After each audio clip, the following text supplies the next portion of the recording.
Hello friends, welcome to Kavi foods. இன்றைக்கி நம்ம சமையல் இல்லாமல் வேறொரு வீடியோ பார்க்கலாம். வாழை மரத்திலிருந்து தண்ணி எப்படி எடுக்கலான்னு பார்க்கலாம். குடிநீர் இது குடித்தா சிறுநீரக கற்கள்லாம் சரியாகும். இதை நம்ம எப்படி எடுக்கலான்னு பார்க்கலாம் வாங்க.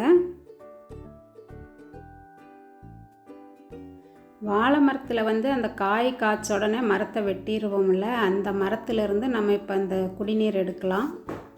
இந்த மாதிரி இருக்கும் வாழை மரத்தில் இதை நம்ம கத்தியோ இல்லை கொடுவாலோ வச்சு நல்லா குழி பறிச்சுக்கணும். எவ்வளோ தூரம் முடியுமோ பறிக்கிற அளவுக்கு தண்ணி நம்மளுக்கு நிறையா வரும்.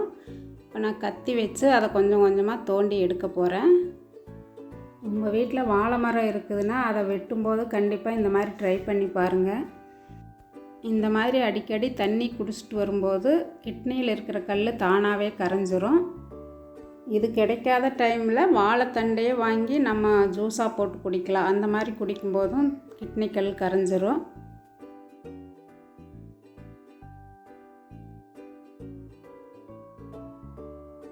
இப்போது நான் இந்த அளவுக்கு அந்த வாழைத்தண்டு இருக்கிற பகுதியை எடுத்துட்டேன். இனி கையால் இதில் இருக்கிற அந்த தூசு இதெல்லாம் எடுத்துடலாம். இதில் இருக்கிற தூசெல்லாம் எடுத்ததுக்கப்புறம் இதில் நான் நாட்டு சக்கரை கொஞ்சம் சேர்த்துக்கிறேன். நீங்கள் பனங்கற்கண்டு இருந்தால் அதை கூட சேர்த்துக்கோங்க. இது சேர்த்து குடிக்கும்போது ரொம்ப குளிர்ச்சியாக இருக்கும். நான் கொஞ்சமாக சேர்த்துருக்கிறேன். நீங்கள் வேணும்னா இன்னும் கூட கொஞ்சம் சேர்த்துக்கலாம். நல்லா கொஞ்சம் இனிப்பாக இருக்கும். இது மேலே ஒரு வாழை இலை வச்சுட்டு ஒரு தட்டு வச்சு அது மேலே வெயிட் வச்சுருக்கிறேன். நீங்கள் வேணால் கவர் வச்சும் கூட கட்டி விட்டுறலாம். நான் முன்னத்து நாள் ஈவினிங் இந்த மாதிரி பண்ணினேன். இப்போ அடுத்த நாள் காலையில் இதை பார்க்கலாம் எப்படி இருக்குதுன்னு. இப்போ பாருங்கள், இதில் தண்ணி அப்படியே நம்ம தோண்டி விட்ட அளவுக்கு ஃபுல்லாக நிறைஞ்சிருச்சு. இந்த அளவுக்கு இருக்குது. இது தானாகவே அதிலிருந்து ஊறி வந்த தண்ணி. இதை நம்ம ஒரு டம்ளரில் எடுத்துக்கலாம். இதை எடுத்ததுக்கப்புறம் திருப்பி இதே மாதிரி நம்ம மூடி வச்சிட்டோன்னா அடுத்த நாள் காலையில் இந்த மாதிரி தண்ணி இருக்கும்.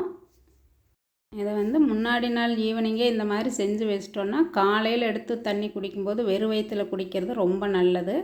நான் அந்த மாதிரி தான் செஞ்சு எடுத்துருக்கிறேன் இந்த தண்ணி. இந்த மாதிரி நீங்களும் உங்கள் வீட்டில் வாழை மரம் இருந்ததுன்னா கண்டிப்பாக ட்ரை பண்ணி பாருங்கள். இந்த வீடியோ உங்களுக்கு பிடிச்சிருந்தா லைக் பண்ணுங்கள், ஷேர் பண்ணுங்கள், மறக்காமல் சப்ஸ்கிரைப் பண்ணுங்கள்.